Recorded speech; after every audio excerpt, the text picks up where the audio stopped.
Hello, everyone. This is what your pastor didn't tell you. Today, I am on with Dr. Miryam Brand. We're going to be talking about determinism, free will, predestination in ancient Judaism, specifically the Qumran community. This ancient sect that they lived right before and during Jesus's time period.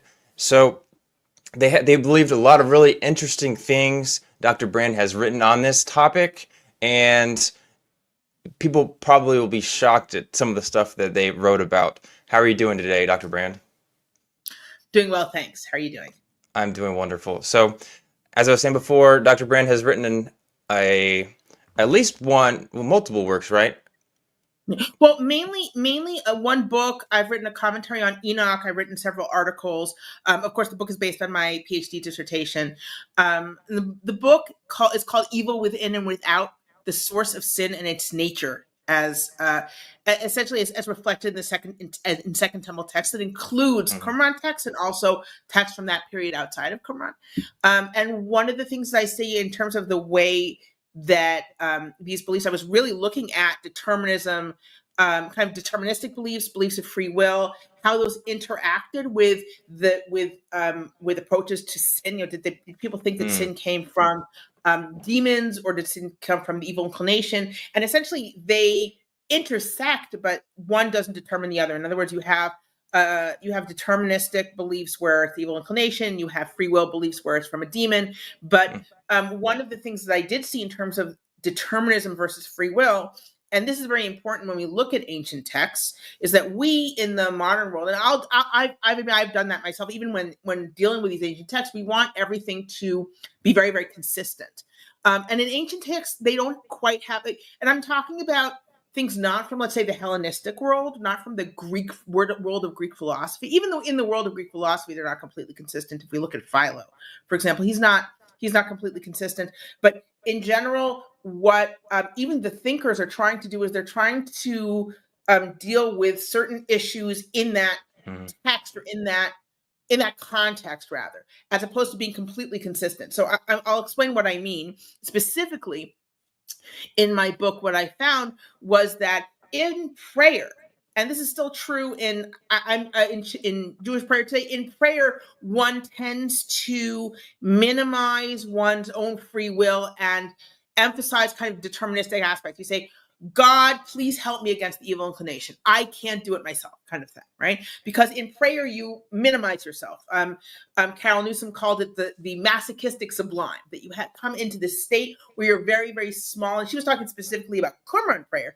But I think in prayer in general, you kind of diminish, you put yourself, I am so low, God is so high. I need God's help. So that tends to lead to more deterministic language about sin, etc., or in general. And whereas if you're talking about rule books, and the rule books we have from the Second Temple period are really just from Qumran. We only have rule books from Qumran. We have, I mean, if you set aside what people can kind of work their way back to what halacha, what law was for what became kind of the rabbinic tradition.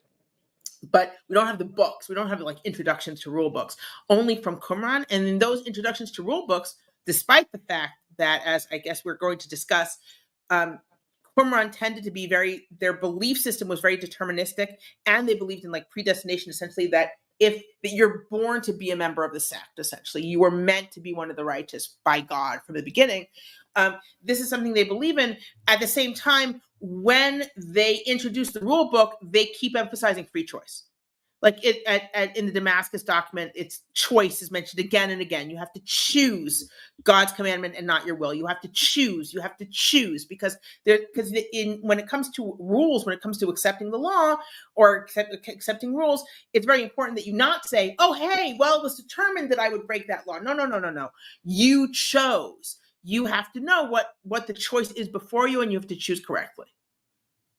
That's very, very fascinating. Thank you for that little summary there. Yeah, so people can check out your work in the description. There'll be links there. And if you want a broad summary of just the community in general, what they believed, as well as the actual on site, like pictures and videos of the actual site. We did a video with Dr. Kip Davis just the other day, so people can check that out there as well. It'll be added after the video is over. But like, yeah, let's talk about like just working definitions. So you mentioned that people have their specific view of what determinism is or predestination.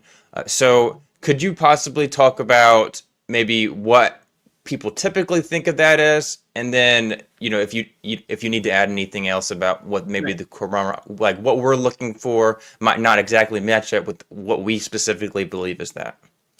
Right. So as we were discussing before the show, so in modern, when modern people think about determinism, you might reach a definition that's kind of like what, for example, something like with Sam Harris, right, who's an atheist who believes in determinism, right, who thinks that everything that I do at this moment has essentially been determined by previous circumstances and my previous choices, which were also determined by previous circumstances and previous choices, all the way back. So that if we had some kind of supercomputer, some crazy supercomputer, we could actually determine what everyone is going to do till the end of time, because everything is determined from the previous moment, right? Or yeah, and external circumstances, right?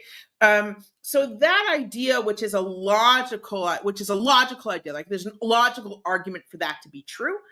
Um, However, no one is thinking that way from a religious perspective at this time, right? If you could say the Qumran community was deterministic, that means that they think that God has determined every action until the end of time. That doesn't mean anything. It's not a logical stance. It is simply means that God has determined everything till the end of time. They're not thinking in terms of this is because of the previous moment, this is because of external circumstances. They're saying this is something from God. Similarly, and I do distinguish between determinism and predestination, not because Qumran didn't believe in both, but because they do different things for them and they mean ultimately different things. Predestination is the belief that God has determined what you will be. In other words, God has determined if you will be righteous or wicked. Right. And for the Qumran community specifically, God has determined if you will be a member of the community or not. Now, they believe that pretty firmly. However, like I was saying in terms of rule books, this, and in terms of ancient people arguing from context, this belief is not kind of blindly applied throughout. So, for example, if you say, well, I joined the community, they're like, oh, well, you were destined. How do we know? Because you joined, right? You joined, so clearly you were destined to join the community. Someone dropped out of the community, they were also apparently destined to actually be evil, to be wicked. We just didn't know. So all of these things you can, and in the community rule, there's an interesting language where there's an annual ceremony that's described in the community rule where people belong to Blial's lot, like where there are blessings for the people of God's lot, which is the community, and curses for the people of Blial's lot, which is outside, everyone who's not a member of the community. And there's a mention that someone who hypocritically swears to enter the covenant of the community. In other words, they say, "Oh, I actually don't believe. I'm just going to go along with this." Anyone who's a hypocrite has placed themselves in the lot of Belial, right? And the language is open to interpretation. Is that they are placed, or they have placed themselves, or exactly what does it mean? But in other words, you did something and it determined what lot you were in, right? That's what it seems to be. Like you're talking about the lots as determined from the beginning by God, and yet someone can do something that will determine their lot a different way. You can simply say, well, no, it just shows that they were in Belial's lot to begin with. But the fact is that when you're talking to real people who do real actions and you want them to act in a certain way, you are going to present it as having consequences. Right? No, you weren't determined. No, when you are meant to follow the rules of the community, then if you don't, then you have essentially shown that you are not part of what you thought was a predestined kind of destination. Now, I do want to say something here, though. It wasn't just like any mess up would place you outside the community, and there was a wider stance in Second Temple Judaism, which is that I am righteous because I am righteous. I sometimes sin because I mess up, but that doesn't mean I'm not righteous, right? That person's wicked, right? So like it fits, this Qumran approach fits very much with the Second Temple kind of approach, where someone will talk about being righteous and thank God, here I am one of the righteous, and then say, God, forgive me for my sins. Right? It's like, just because I'm sinning doesn't mean I'm not righteous. I am one of the righteous. It's kind of this general way of thinking in the Second Temple period, that Qumran kind of fits in that way. But they're not just saying you are predestined to be righteous or you are one of the righteous. This is not predestination. This is just saying, oh, I'm one of the righteous. So even if I sin, I'm still one of the righteous. So at Qumran, you are one of the righteous because you've joined the community. And people can mess up in the community and get punished and still be in the community, right? But generally, if they really mess up, if they leave, then obviously everyone's like, oh, they were predestined to not be in the community. Okay. Now, similarly, again, when in the Damascus document, where it says over and over in the Damascus, now I do want to step back a little bit. The community rule and the Damascus document are both Qumran texts. They don't completely agree with each other. They seem to reflect different stages of the community. And in terms of their relationship to the other, to people outside of the community rule seems to be stricter. In other words, oh, they're all the children of Belial, or they belong to Belial, right? Whereas the Damascus document is like, oh, Belial fooled them all. The reason they haven't joined is Belial tricked them. So the Damascus document seems to have a much kinder view of people outside the community. They simply are misled. They're fooled by Belial, and you can, oh, poor guys, they don't know the right way, and they're going to end up paying for it. That's the Damascus approach. And the Damascus document also has an introduction talking about kind of a history of sin, right? And it starts with the Watchers, right? The angels who sin by essentially mating with human women. And it talks about them as the first sinners, essentially. And it keeps on saying in this history of sinners that Damascus document has, it keeps on saying, and they chose because they chose their own will and not the commandments of God. Because they chose their own will. They have the word choose at least 3 times in that introduction. So you would say, I thought you can't choose. And the answer is no, you can choose. You can choose. You're a human being living your life. You can choose things. And you also know that the idea is that your own will is bad, right? Your will's going to take you into bad places. So not to follow it. Not to follow it. To choose God's commandments rather than your own will. So again, you have this emphasis on choice when it matters, when you're talking about law. But when you're talking about prayer, right, you are, in general, the approach seems to be, God, please help me against my evil inclination, or please help me against the demons that are inside me trying to cause me to sin, right? I need your help. So whether or not you think sin is caused by demons or caused by an evil inclination, you ask God for help in prayer, and you talk about it as something that I can't do myself. Now, in terms of predestination, right, what's interesting is that this idea, and I hope I'm not jumping ahead a little bit, but you wanted to talk a little bit about the Hodayot. The Hodayot are prayers that we found. Now, I do want to say a little bit about how different documents were found at Qumran, because that determines how important they ended up being for scholars. Mm-hmm. And kind of, so certain things were found in Cave 1.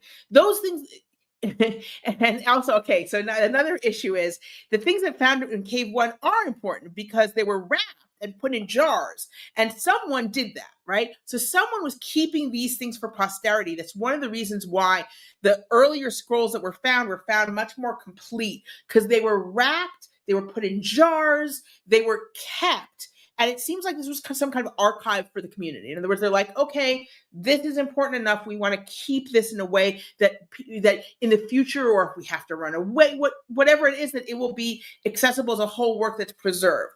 Then we have things from Cave 4, which is where we have, yes, so that's a good, so Cave 4, anyone who's been to the Qumran site, you can see Cave 4 easily from the site.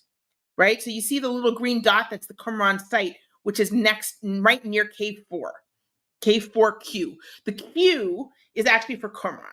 So when we see a text and it says 4Q164, all that means is cave 4, Q for Qumran, 164, which is the number of the manuscript. So cave 4 is very easily, if you look at the one, I think it's, if you go up, so if you were looking, okay, there you go.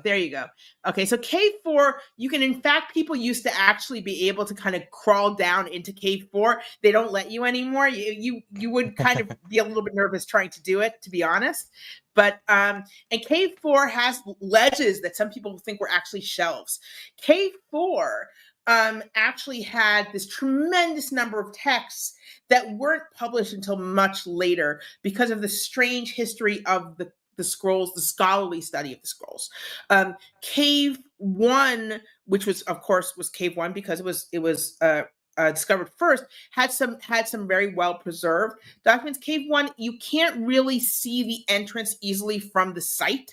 It's kind of up in the cliffs, and the entrance is, I think, hidden by another mound, like in front of it or something. So you can try, but it's usually hard to see the entrance. Cave 3 and Cave 11 are actually not too hard to get to. You can go to either and kind of visit them. Cave 11 is known for this book of Psalms that was found there, and so Cave 1 had some very important texts that were preserved. One of them is the main copy, you could say, of the community rule. It's the main copy because we have it in its entirety pretty much. That's where this very interesting text called the Treatise of the Two Spirits is found. But that document, the community rule, was found in numerous copies in Cave 4. Similarly, the Damascus document was found in copies in Cave 4. We only have the entire thing as something from the Geniza, which is a medieval copy. We actually have 2 medieval copies of the Damascus document. The question being, how in the world did this reach a medieval community?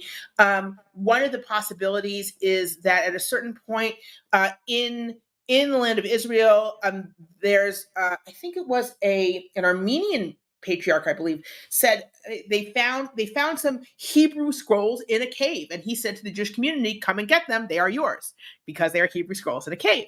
And it would make sense for a medieval community to copy any Hebrew scroll as an idea being, well, this must be very important. So we actually had the copies of the Damascus document before we found any of these manuscripts. But what we have in Cave 1 are carefully preserved scrolls, and they were, of course, along with 11Q Psalms and some others, were studied first. And they were given a tremendous amount of importance by scholars before they realized just how many scrolls were in Cave 4. One of the reasons that no one knew until the 80s that there were so many scrolls in Cave 4 was simply because people had stopped studying them because, when the scrolls were discovered, this area was Jordan, right? It was because in 1948, this area was not the Israel did not have it. So Jordan gave the scrolls essentially to Christian scholars, just several Christian scholars to study, and not just Christian, but various scholars. And so some of them studied it because here you have ancient scrolls, and they gave it to students to study. And eventually, some of them got bored with it, and they said, "Okay, I'm done." And then in 1967. And some scrolls had been bought by Israel at great expense. So those scrolls were studied by Israel. And then in 1967, when after the war, after the 6-Day War, almost all the scrolls fell into Israeli hands, but Israel wanted very much to not disturb anything. And they're like, anyone who's already studying, you guys just keep doing what you're doing, right? Because we don't want to be, that guy, right? But what happened was, all those people had kind of gotten bored with it already, or most of them had. No one really realized just how many scrolls were in Cave 4. People thought that everything had been published. And then in 1985, Yigalia didn't publish something where it was realized that there were some very important texts that were in Cave 4. That's when they started opening it up to more scholars, because there simply weren't enough scholars that were assigned to study these things.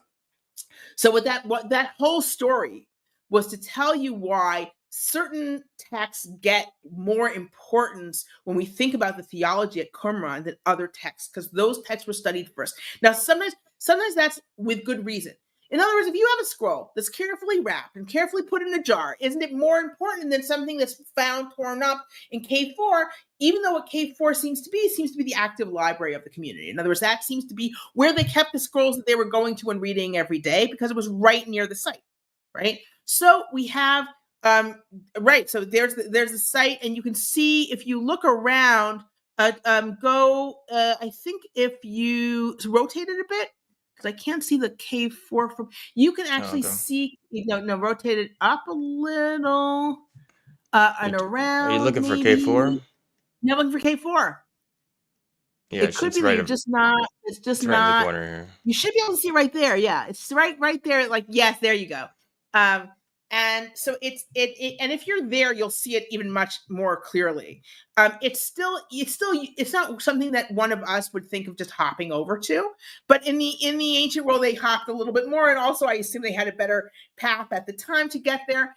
And K4 seems to be like, when they first found all the scrolls in K4, everything was in little pieces. And people thought, oh, it must be that the Romans, when they conquered it, they ripped them up in rage. And then they realized, no, they just disintegrated. They deteriorated like any scroll would left over hundreds and hundreds and hundreds of years out there. The other scrolls were carefully preserved because they were being essentially archived. These scrolls were readily available. There were hundreds of them. We have them in fragments. And of those, we have at least two copies of the Damascus document, at least two copies of the community rule. We have, and so we have essentially the important scrolls from Cave 1 were generally in copies in Cave 4. Now, an exception to this is a very interesting segment of the community rule that scholars generally call the treatise of the two spirits. Some they call it the two spirits treatise. They'll have all sorts of different names that sound pretty much like that. It's called the treatise of the two spirits.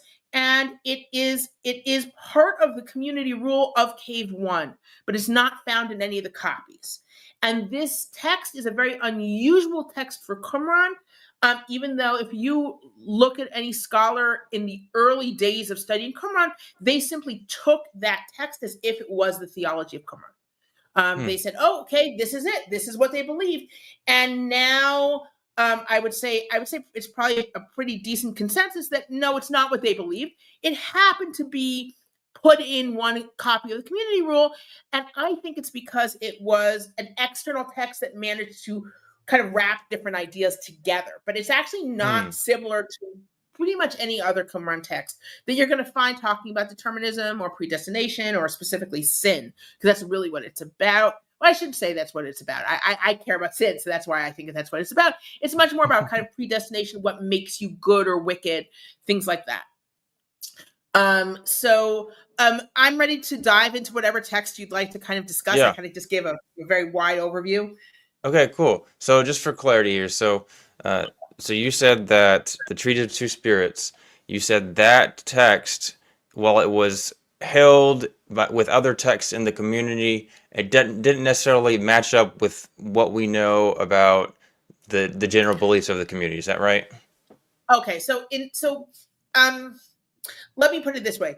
It's not, if you were going to not use that text, but just talk about what ideas it reflects, then you can find those ideas in the community, right? But the way it talks about them is very unusual for the community. So it reflects dualism, right? It's absolutely something that you see in the community all over, right? Dualism meaning, and there are different types of dualism. So when I say dualism here, we're talking about kind of cosmic dualism between good and evil, between God and some kind of evil force, right? At a certain point, it's almost hard not, like if you're talking in these kind of religious outlooks, it can be kind of hard not to be dualistic, but the truth is, I mean, you can do it, right? If you just say, hey, this is what God wants, and you don't say, and there's this specific force for evil that's opposing him, right? So they absolutely believe in dualism. There's a God as a God, and there's an evil force that in the Qumran theological system, you can't have something that's equal to God.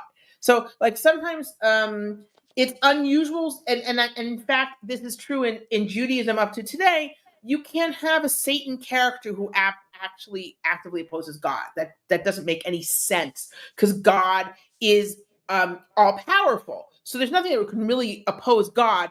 In Judaism, Satan is a member of the heavenly court with a job to do, right? And that job is to try to get people to sin and to punish people after they sin. He is the prosecutor against them, right? So he's got a job to do, and we don't like him, right? But he's not actually powerful enough to oppose God. Now, what Qumran has something much closer to like this powerful Satan, because they have this Belial character who is really powerful, and he has his own like demonic spirits who follow him, and he has his own people. But how can you say that he opposes God? You can't if you're a good monotheist in the way that Qumran Jews are. So you can't say that Belial is that powerful. So for example, the War Scroll, Belial's group is opposed by an angel, by the angel. In general, it's Michael, who's like the archangel, right? So those are the two opposing forces, right? Belial can't oppose God. So what is the reason for Belial's power? How can Belial have all this power? And the Qumran answer is that God has decided in his mystery, right? We cannot understand it, but God has decided in his mystery to have this time period be the time of the dominion of Belial, Memshelet Belial. And that the dominion of Belial is the time when Belial can essentially do whatever he wants. That time will come to a close, and at that time, when that time comes to a close, that's essentially the eschaton, right? That will come to a close, the end time. That will come to a close, and the righteous will be rewarded. The righteous, namely Qumran people, will be rewarded, right? And the wicked will be destroyed, including Belial. And then Belial will be destroyed from the earth. So will sin. Everything will be wonderful. Okay, that's their kind of that's the dualism that they have. So it's not completely dualistic because it can't be completely dualistic. You can't have a good force that's equal to the evil force, because God has to be much, much higher than Belial. But God has allowed Belial to have this force, and now, or rather power. And now the Qumran community is like, okay, we are members of kind of the godly lot, and everyone else is members of the lot of Belial. Now, they care more about other Jews, but they also put other nations in the lot of Belial, like usually traditional enemies of Israel, and the Romans. They'll put them all in the lot of Belial. And now I forgot the original question. But how did we get to this? What did you ask? Now I forgot. Oh, I was asking you the Treaty of Two Spirits. So that's not you. It sounds like you're saying that it's not necessarily their specific views, but it doesn't necessarily contradict. So Two Spirits has dualism, but it actually, if we actually go into, do you want to put Treatise of the Two Spirits up on the screen? So yes, I do. Okay. Yeah. Right. So this is Community Rule 315 to 26, but you're saying that this is another text that's within the Community Rule text. Yes, it starts with here. So where do we actually start Treatise of the Two Spirits? Let me see where we usually start at. Or is this the wrong? I don't think this is not going to be it. This won't be in here. Just a second. Yeah, that's okay. Yeah, and while you're doing that, this is a really interesting example of how the Qumran community seem to like to edit texts and add to texts. Oh, certainly. And you'll see also when you look at, for example, the community rule and you compare it to its copies, you can actually see like little edits. You can see like little additions that an editor actually went in and said, oh, let's add this phrase here. So it's very interesting. So the Treatise of the Two Spirits is generally there is a K4 version of the community rule where it is. It's on a papyrus, actually, 4Q257, where you also find it. So it's 313 to 426. So if we go up a little, column 3, line 13. So if we want to see the beginning of it, Okay, Right. there we go.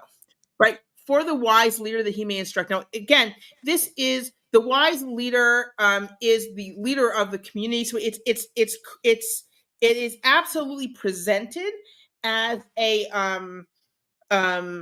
this is an instruction. This is an official instruction. In other words, this is not supposed to be. This is absolutely meant to be an important part of this rule. So again, it's not in every copy, and it's not in most copies, but it is here, and it's meant to be for the leader. They may instruct and teach all the sons of light. Again, this is part of that dualism: light versus dark. Sons of light are the members of the community, but the history of all the sons of men.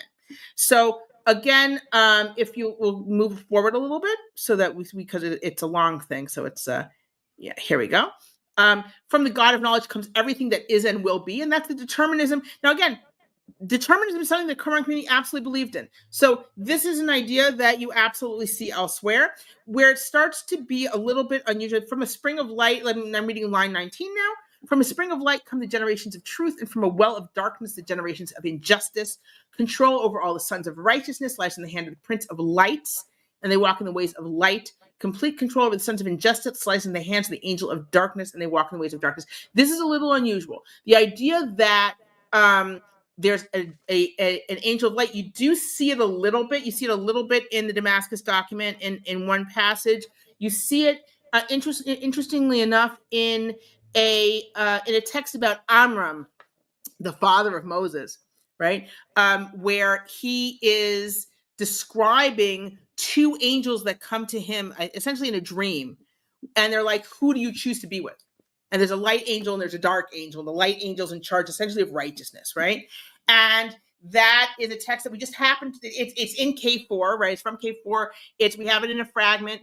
And it does seem to reflect maybe a parallel with Persian thought. Like, I think that that's how Persian thought maybe found its way here, is through like folklore. Because this idea that, oh, everyone has like an angel of light and an angel of dark, that's the darkness. That's a little bit more unusual to say, oh, they're from an angel of light, not from God, right? And again, it's not found anywhere. So that's one of the reasons I'm saying the treatise of the two spirits. It's unusual in the way it talks about things, but it's actually drawing on. I think the reason it is put into the community rule is because it reflects different ideas and it ties them all together in a way that the editor liked, right? That it ties them all together in a way where oh, okay, so we all have this belief in that, and they don't really go together, but this kind of ties them together. So there are places where it mentions the Prince of Light and Prince of Darkness, and it's closer to, let's say, the War Scroll.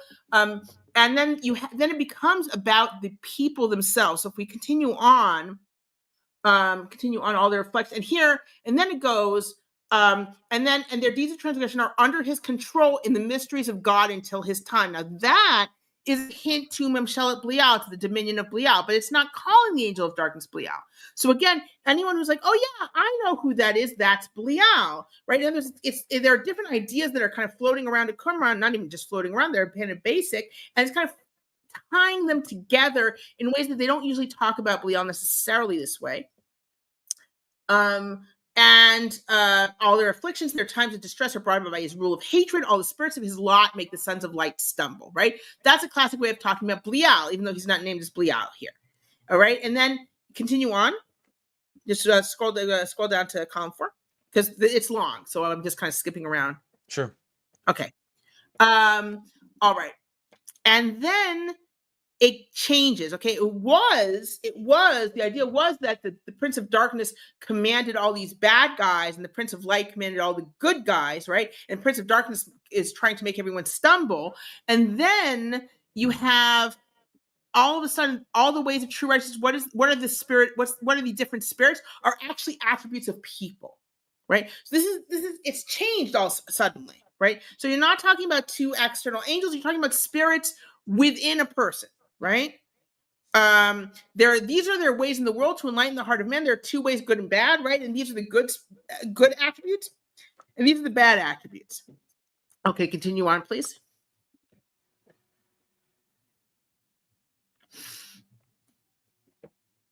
I mean, I can read the Hebrew if you want, but okay. No, you're fine. All right, yeah. So again, to the spirit of injustice belong greed, et cetera, et cetera, et cetera, all the bad traits.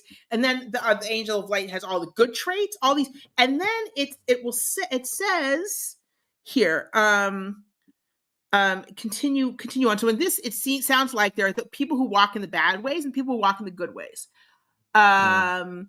Right, and then it says the history of all the sons of men is constituted by these two spirits. In their two classes, all their hosts and their generations have an inheritance, and in their ways they walk. And now they're talking about again. Now they're talking about the times in history, right? God has assigned a time for Belial, right? The truth will appear in the world forever. I want to say. Let me find what I wanted to talk about just a second. I have it open on mine also.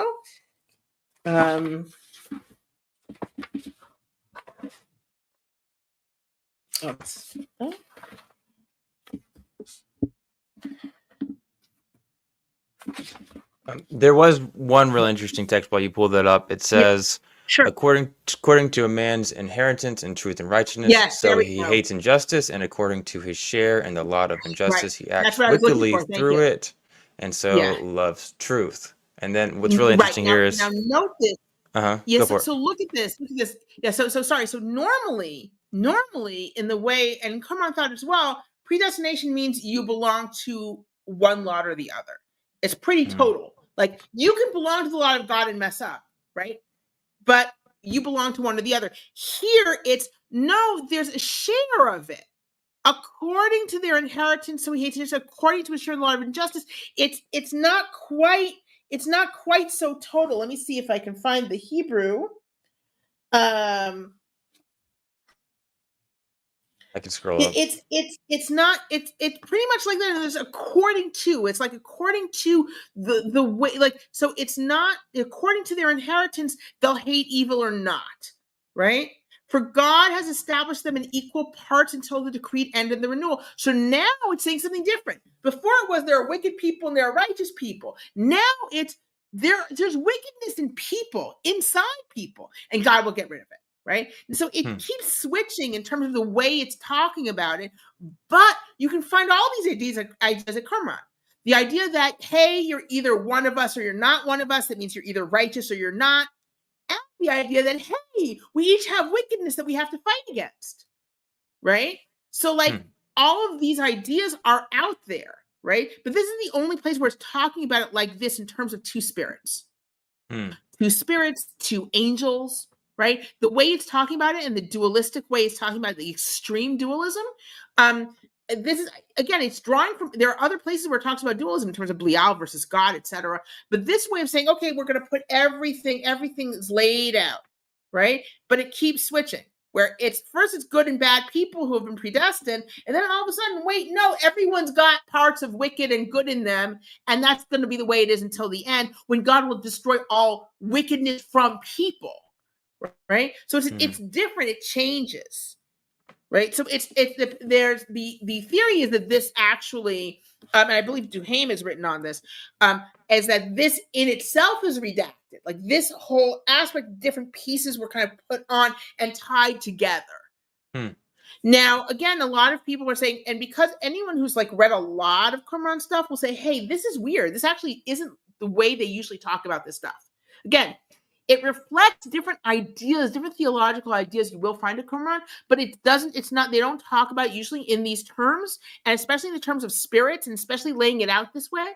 And it's quite unusual. So one of the theories is that there's some kind of Persian influence, and the question is because there's something in the Gathas that's very that has certain similarities in terms of each person has a choice between the good angel and bad angel, but the truth is that the text regarding Amram is much closer to the Persian Gatha, and I think that the theory that I have, and again, it's not something I would die for, right? If someone can show me some other proof that that's not what happened, but that the way this idea of having like two spirits, two angels, and you belong to one or the other in this sort of phraseology, I think it came to Qumran from Persian thought through folklore, because otherwise, like, how would they even even though they're living, they lived through the Persian period, right? There was Persian influence, but they wouldn't be sitting and reading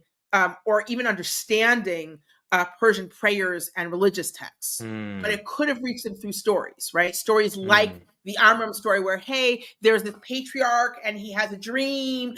Which angel does he belong to? And the angels tell him, I have all the world. I am the angel of darkness, and I am in charge of all wickedness.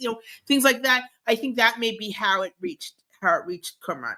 So again, this the reason that you have to be careful when you read the Treatise of the Two Spirits is not that all the basic ideas are foreign to Qumran, but the way it's talking about them, the extreme dualism, is not quite the way Qumran texts generally work or the way Qumran people generally think. And the fact is, because this was part of the community rule in Cave One, if you look at early books about the Dead Sea Scrolls, this was simply described as the theology of the Qumran. People would simply mm, quote this and say, this is the theology of Qumran. And if you read Qumran text, it's just not true. It's not true. mm, You could absolutely say all people of Qumran all believed in the demon Belial. I would say, yeah, they absolutely believed there was a demon Belial. They believed that he controlled spirits. They believed that he, in a certain sense, controlled people or tricked people to believe the wrong things, right? mm, They believe that Belial has this period of history that he's given free reign, and that will come to an end with his destruction and the destruction of everyone who follows him.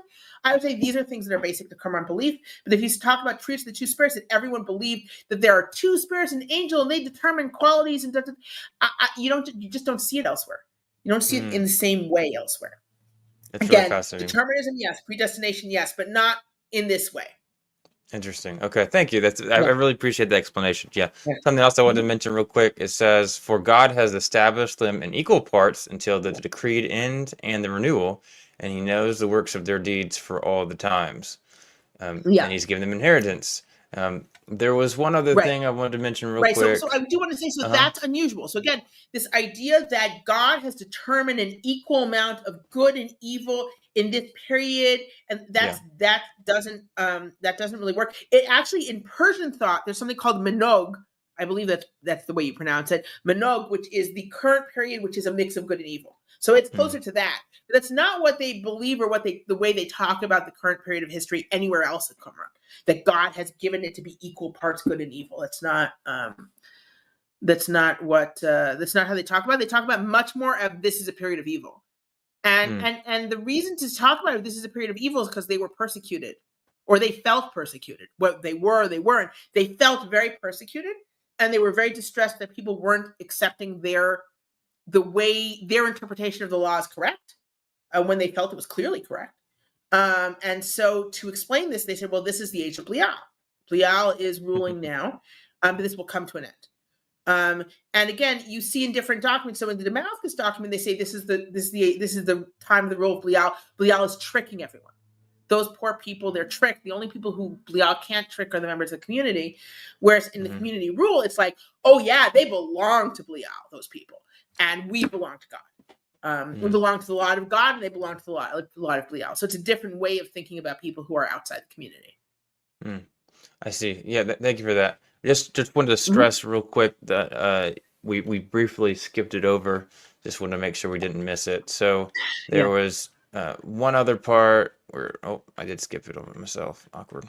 All right. We read the first part, but something that I really want to stress, it says, "Before they existed, He fixed all their plans, and when they Yes. come into Yes. existence, they complete their work according to their instructions and accordance with His Yes. glorious plan, and without changing anything." Yes, and that is not unusual for Qumran. This you will absolutely see in other Qumran texts. This idea Hmm. of everything being determined from the beginning of time, right? All actions being determined from the beginning of time. And again, not in a modern logical sense. These were determined by God. God is all powerful and and mysterious, but God is all knowing, and God has determined everything from the beginning of time. Now, it's interesting. So, but at the same time, again, once it comes to rules or the way you're acting, that's not how people talk about it, right? In other words, in terms of their day to day life, they don't talk about it that way, right? But you will absolutely see this belief in other texts. right? So they clearly believed it. When push comes to shove, they believed it, but that's not how they led their lives so much. And then also, it's not the way they talk about it when they talk about entering the community. When they talk about entering the community, they say in the community rule, right? If you are a hypocrite, if you are agreeing to this rule and you're repeating the words that we're all saying, but in your heart, and it's a parallel to Deuteronomy in that with the blessings and curses, that if you in your heart are saying, no, I don't believe in this, I'll just kind of go along with it, then you have placed yourself in the lot of Belial. In other words, you are then placed in the lot of Belial. It's not completely clear. In other words, now you belong to the lot of Belial. You're not in the lot of God. Oh, but I thought everything was determined. I thought everything I was predestined. So both predestination and determinism seem to go against that, but it doesn't matter. You have done something, and again, that your action has a consequence. So that's an important part of living in the community, that what you do has consequences. You can't just say, oh, this was determined. Yeah, thank you. One example of that is just a little bit before that in 1:7. It says, "They shall admit into the covenant of love all those who willingly offer themselves to observe the statutes of God." Another one is 1Q 5:1, which says, wait, which column are we in? sorry, in line 7. You could just put. I want to look it up. We're line 7 of. I can't see the. Which column are we in? Oh, 7. Oh, sorry. This is number 1, the very first beginning. This is 1:7. So if we're in 1:7, okay. Yeah. Let me flip to that on my side. Sure, go for it.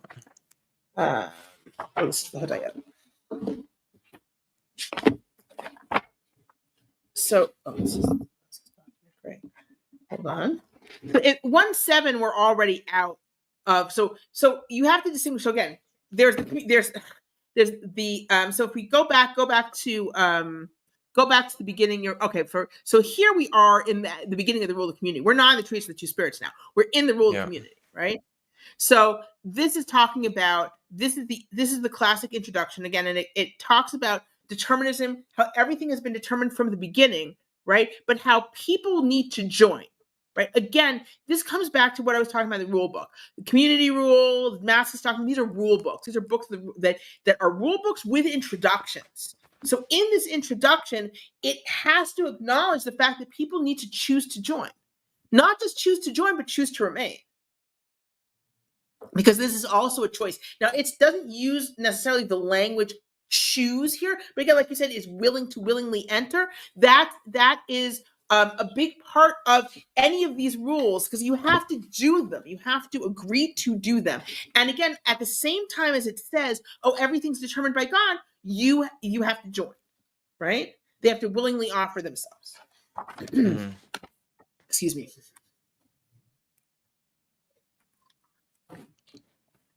So it's and you're going to see this, especially if you look in the community rule. Let me see if I can find.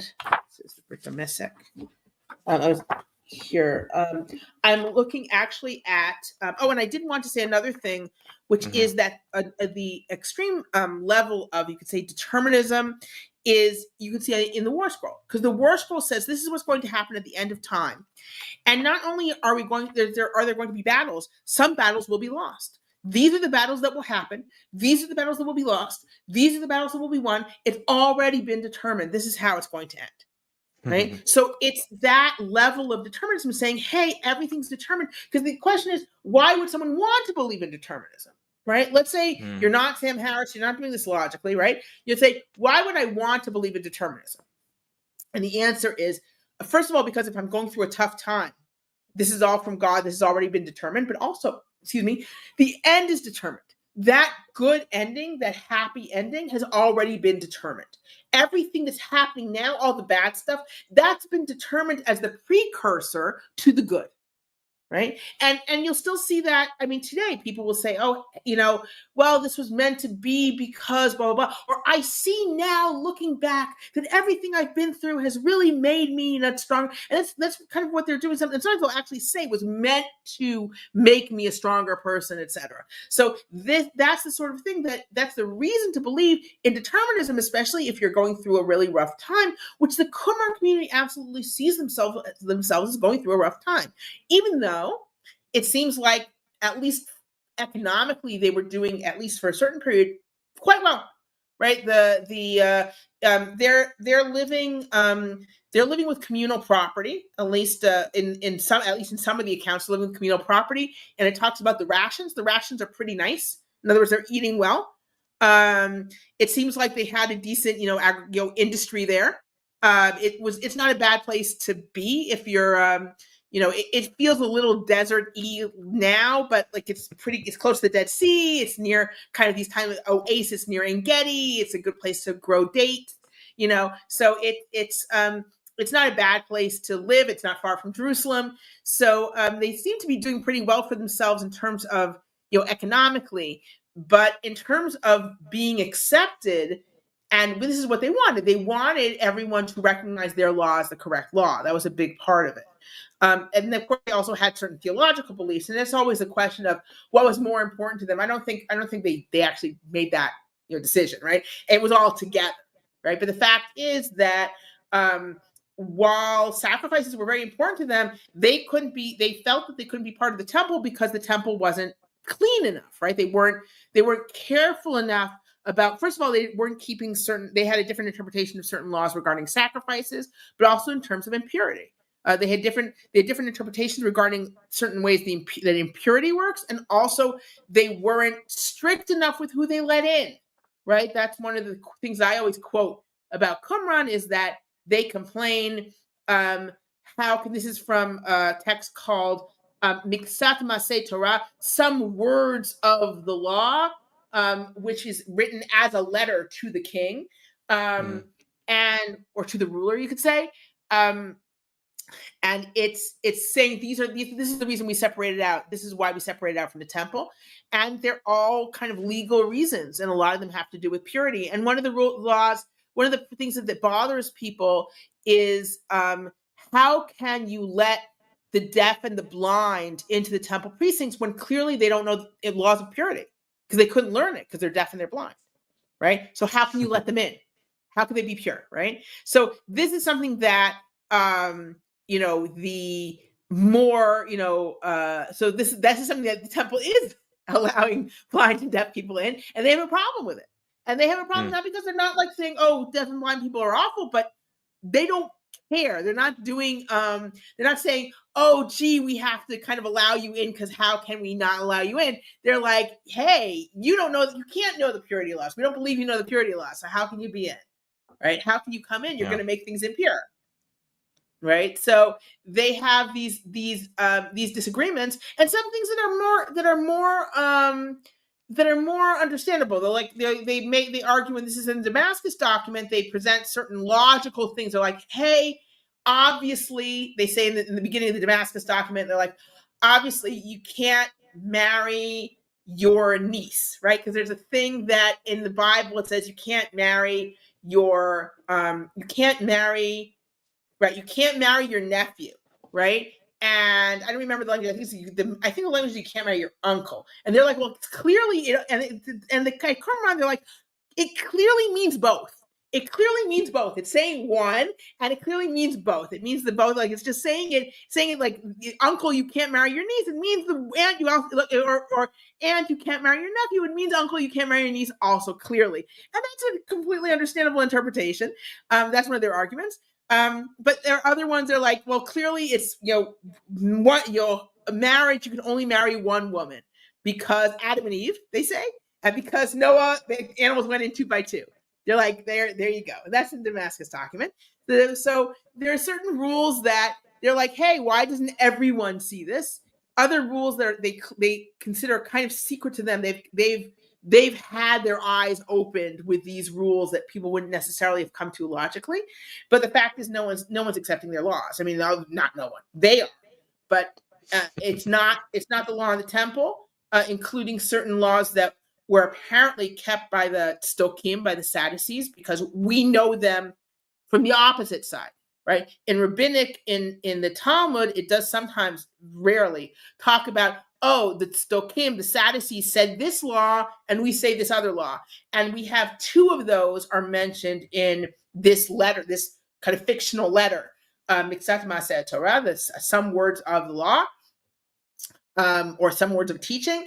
One having to do with when you bring the sacrifice, when you are purified for the red heifer, and the other one is from the sacrifice of the red heifer, and the other one is about how water impurity works. In both cases, stricter than the Pharisees or the Prushim, and in both cases, Qumran seems to be agreeing with the Sadducees or Tzdukim. So they do seem to have a legal kind of strand that they're following in terms of certain traditions of interpretation, but it's not the one that wins out. And frankly, you can understand why, because their rules, first of all, the way they live their lives is tremendously restricted. And the way, and especially with it's particularly around purity laws. Purity laws are really, really difficult to keep. And also, and again, their whole attitude, besides their unusual theology, right? Their whole attitude is much more is not inclusive. It's not inclusive. It's not like, oh, well, this person is coming from a situation where he doesn't know as much, so let's make it so he can still participate in the temple. Whereas the Pharisees, certainly the rabbis, we consider the rabbis to be a continuation of the Pharisees, but the rabbis have very much that attitude of, well, there's certain times when, okay, this person doesn't know the Torah that well, but we have to allow them to be able to come to the temple, right? This is something that we have to, if we need to kind of change things around a little so that they can come to temple worship, that is what we will do. Right. Up to an extent, but that is, and that's, at the same time, you can understand why at Qumran, where they really believed they were doing God's will. They really believed that what they were doing, what they believed was what God wanted, and they don't understand why no one else believes it. Why no one else believes it? Why are they persecuted? Why is the, why are they people saying, no, you're keeping the wrong Yom Kippur, which apparently is what's going on, and trying to make them eat on their Yom Kippur. I don't know how that was supposed to work. It doesn't sound like it worked. This is from Petra Kava Cook, as mentioned. So and if this is what God wants, if we're doing the right thing and this is what God wants, why isn't it all working out for us? And the answer seems to be, well, it's God's mystery, and he's kind of given it over to Belial now. This is a time that we are being persecuted by Belial. All of these things are determined from the beginning, but what's also determined from the beginning is the end of this period when we will win, right? And Belial will be destroyed. Yeah. So we're running out a little bit of time. I appreciate all that information. I wanted to move over to Thanksgiving hymns, 1QH. Oh, okay. Yeah, and it's so long, and there's so much deterministic language in that.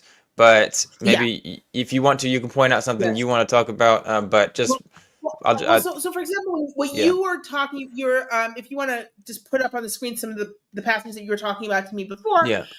You consider that deterministic language. I call it more language of predestination in terms of. So this is why I distinguish between determinism and predestination, just so we can be a little bit more precise. They don't contradict each other. But if we say there's determinism, which is determining all actions from the beginning, and predestination, which is you've chosen certain people, right, who to be destined to be like the good guys, right? And that's what Hodayot is very much concentrated on. I have been chosen. I am one of the people you've chosen here. If we're reading from line 33 here, as for me, I understand that for the one whom you have chosen, you determine his way, and through insight draw him back from sinning against you. And in order to something to him his humility, through your disciplines and through your tests, you've strengthened his heart, your servant, from sinning against you and from stumbling all the matters of your own. In other words, you chose me, and so you keep me from sinning. Right? Strengthen his loins, they may stand against spirits, and they may walk in everything that you love and despise everything that you hate, and do what is good in your eyes. So he's praying to God, help me not sin. You realize that. This is within a prayer. So the Hodayot are prayers. Some of them are personal prayers. Some of them are communal prayers. Okay. They are clearly, accepted by the community. And again, some of them seem to be communal prayers, and some of them are personal prayers. And here he is asking for God, your servant from sinning against you. In other words, your servant meaning me, right? keep me from sinning against you. You've already chosen me, right? So you're like, well, what if it's all determined, then what are you asking God for? The answer is no. The point here is not that all action is determined, but that everything comes from God. All actions come from God ultimately.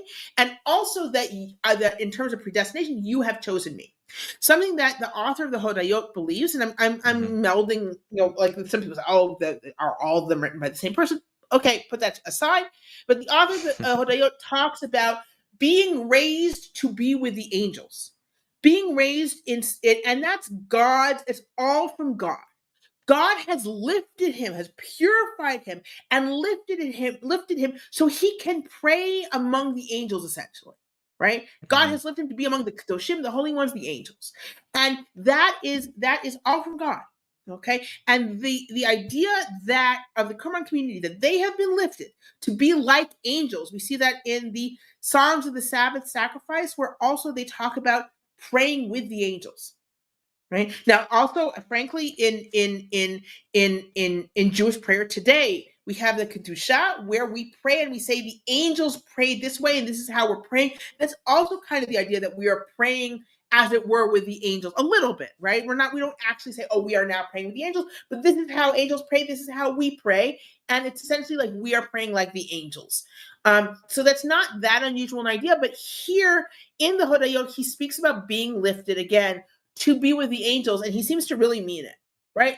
God has purified me and lifted me, and it's the closest place to where you see kind of when you're talking about, usually in Judaism, in Second Temple Judaism as well, sins are actions. You don't have a state of sin, but in the way the Hodayot talks, there is kind of a state of sin. He's talking about God lifting him, purifying him, so he can be with the angels. There is kind of an idea that there's a state of sin that God lifted him from and purified him, and that's why he can be with the angels and singing with the angels. So that is a strong example of how predestination kind of works in a theology and in this idea of, especially in prayer, right?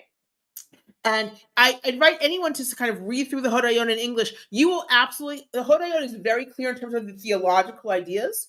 You will be able to, after you read through the Hodayot, you will absolutely get those theological ideas. They come through loud and clear. And it's a very interesting work to read. And again, the emphasis, and there we see that why is determinism important? Because it's important because all actions are from God, right? That's the idea. Mm-hmm. Thank you. All right, so we're coming a little bit over the hour. How much time do you have, or need to get going? I can go a little longer, not too much. Okay, Yeah. all righty. So there was another passage. This is column 6. So this is so 19 to 40. You can read whatever you think is interesting here, but 19 to 40 seems really interesting. You have the idea of lots, which is Right. fascinating in itself. Did you want to read Right. specifically? I can start reading. Sure. If you want to say and 22 at the end of line of 22 here, for according to their spirits you cast the lot for them between good and evil, and you have determined something, their recompense. As for me, I know from the understanding that comes from you that through your goodwill toward a person you multiply his portion in your Holy Spirit. Thus you draw him closer to your understanding, and according to his closeness, so is his zeal against all evildoers and people of deceit. So what is the idea here? Again, very much you determined who belongs to whom. There are lots, the goral is the lot, right? And the lot here, as in the community rule, seems to borrow from the lot that is cast on the Seir Lazazel, the scapegoat. Right. So in the Yom Kippur service, there are 2 goats, right? One gets, and there are lots. They're exactly the same. And you have lots. One lot is to God and one lot is to Azazel, right? And from this example, at Qumran, they draw this idea that people belong to lots. They belong to a lot of Belial, or the wicked lot, or they belong to the lot of God, right? And that God cast lots at the beginning of existence. And this is where predestination and determinism really meet? Where this idea that everything's determined from the beginning. That God cast lots at the beginning of time, and according to those lots, people are in a lot of good or a lot of the wicked. Now, again, you can, in terms of the way you live your life, you can change your lot. And then people will just say, oh, that's what you're predestined to be. This person left the community. I guess he was predestined to be in the lot of the wicked, right? I guess he was actually in the lot of Belial. He fooled all of us, right? And the same way, there are people who join the community, right? And the idea is, I am in the lot of the righteous, right? And this is a genuine belief. God, you determined that I will be in the lot of the righteous, right? And because you've done that, you are you are keeping me from sinning. Now, if you look again in line 34 that we have on the screen, I thank you, O Lord, in accordance with your great strength and your abundant wonders from age to age, abundant in compassion and great in mercies, who forgives those who repent of transgression, but visits the guilt of the wicked of the wicked. Right? So what is this idea?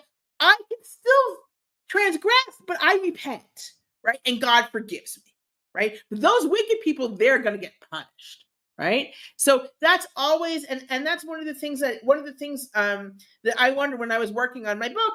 So they don't usually, Cain, if you look at in the Bible, so there's actually a pretty interesting statement about sin said to Cain, that sin crouches at the door, right? But you control it. It desires you, but you control it, right? And there's not much reflection of this statement at Qumran at all, right? And the question is why? And my theory is because Cain's a sinner. Cain's a sinner, so anything that God says to him about sin doesn't apply to us. There's nothing to learn from it because that's Cain. He's a sinner. He's one of the wicked. There's nothing to learn about sin that applies to us. And in fact, the only place you see that reflected at Qumran is when it's talking about like demons and the wicked, right? So it's not something that we can learn from in terms of why I want to sin, because it is something that bothers them. They're like, here I am, one of the righteous. Why do I want to sin? What is this struggle with sin like for me? And they talk about it. Right? So they talk about this idea that there are demons inside me that are fighting with God's laws, essentially, right? They'll say, God, there are demons fighting with your laws inside me. Help me, right? In prayer, they say this. And that's because they have this belief, and again, they have a belief sometimes in demons causing sin and sometimes in an evil inclination. Sometimes they really talk about it to humans, right? The Damascus document is completely human. It's very, very clear in the Damascus document that the inclination to sin is not influenced by demons at all. It's all human will, right? Elsewhere, again in a text called 4Q Incantation, but it's really a prayer. It's very much demons, demonic spirits. But they can include both those beliefs without too much of a problem. The main thing is that you can ask God for help, and that I am destined to be among the righteous. So God will help me. Thank you for that. All right, so I think that gives a pretty good summary idea. I know you don't have a ton of time. Was there anything else? I know you've written on like 4Q Barakot that there seems to be some type of free will idea in that. I mean, you want to talk about that, or was there anything else you wanted to add before we get going? I think what you're talking about there's certain. It's interesting because if we look at the parallel, it'll take us into a whole. Unfortunately, it'll take us into a whole different discussion in terms of where, in terms of that description of Lot, I think is what you're referring to, and the description of the lot of Belial and how it. We have that parallel between, I believe it's the parallel between 4Q Barakot and the ceremony in the beginning of the community rule, but unfortunately, it's going to take us like way off track. I will say again that where you really see if you pull up, I think Damascus document column 3, I think it is. Do you have that in front of you? I actually don't, sadly. Yeah. If you're using, let's see, because if you look at, let's see, it's in, yeah. So I'll read a little bit. I kind of translate in my as I go because I've got the Hebrew in front of me. It says it's talking about the inclination of guilt, right? In other words, one's own inclination, and lecherous eyes. It's really talking about just sinning, because many were mistaken through it, and the mighty fell through it when they went in by going in the stubbornness of their heart. The watchers of heaven fell because they did not keep the law, the commandment of God, and their sons who were tall like cedars, and whose bodies were like mountains fell. So the idea is, what's interesting there with the Damascus document is the Watcher's story, the Watcher's myth, the story that's based on Genesis 6. Yes, this is it, right? So it starts a little bit before this by the sons of Noah and families. Go up a little bit. Right. There we go. Okay, so if you look from the Vakat on line 14, it says, so now my children, like, oh, we were there 14. So now my children, listen to me that I may uncover your eyes to see and to understand the deeds of God, choosing what pleases him and hating what he rejects. We have that choice, that word of choice is very important in here in the Damascus document. Living perfectly in all his ways, not turning away through thoughts caused by the sinful urge and lecherous eyes. In other words, don't turn away by your own internal thoughts. It's not from demons here. Okay. What's interesting is when it says, when they went about in their willful, I'm reading from line 17, the end. When they went about in their willful heart, the guardian angels of heaven, the word is Ireh Shemaim, it's the watchers of heaven, fell and were ensnared by it, for they did not observe the commandments of God. And their sons who were as tall as cedars and whose bodies were as big as mountains fell by it. Everything mortal on dry land expired, etc. Now, what's become at this point already is a very well-known story and accepted by some people at Qumran, or maybe even most people at Qumran, this idea that where is sin from? It's from the angels. The angels mated with human women in Genesis 6. They had giants. The giants died, and their spirits became these evil, these wicked demons that cause sin. And here the Damascus document is like, no, the Watchers were just the first people to sin. And afterwards, excuse me, others sinned. And those others all sinned for the same reason. They sinned because of their own sinful inclination. They sinned because of their willfulness, because of their lecherous eyes, because of their own inclinations. That's why they sinned. And that's what I'm telling you here. It's the whole story, like through the sinful urge and lecherous eyes. And lecherous eyes really is not talking about sexual urges here. It's metaphorical, right? It means like lecherous eyes, like towards other beliefs or towards other gods, as it were. So again, in column 3 continues by it. Could you scroll down a little bit? By it, the sons of Noah and their families went astray, and by it they were exterminated. Abraham did not live by it and was considered God's friend. Abraham didn't live by his own lecherous eyes and his own wayward inclination, right? And so Abraham was fine, right? And he did not choose to follow. I'm reading the end of line 2. He did not choose to follow the will of his own spirit. And he didn't choose to go according to his own will. He went according to the commandments of God. All right. And that is this, there's this whole kind of little history of sin here. We can end here. Where again, on the one hand, it's saying it's not from demons, it's from your own inclination. That Watcher story, you all know the Watcher story. All it's telling you is that these Watchers also had an inclination, an evil inclination. They also sinned by it. Because of them, everyone in the world died, but that was it. There's no demonic continuance. What you have to worry about is not demons, it's your own evil inclination, and you have to choose God's commandments and not your own will. So this is an interesting contrast with what we were seeing in terms of, oh God, please raise me up. Oh God, help me. Oh, like that sort of thing. And again, this is an introduction to a rule book and not a prayer, right? We can have you can have a prayer saying, God, help me against my evil inclination, at the same time as you believe firmly that you have freedom of choice and you must choose not to sin, right? It's simply in a different context. And we sometimes forget that we ourselves live our lives like this with different contexts, where we will believe one thing firmly and do something that makes perfect sense to us in that context. And that's particularly true with prayer versus rule books when we see, and especially when we see it in these ancient contexts.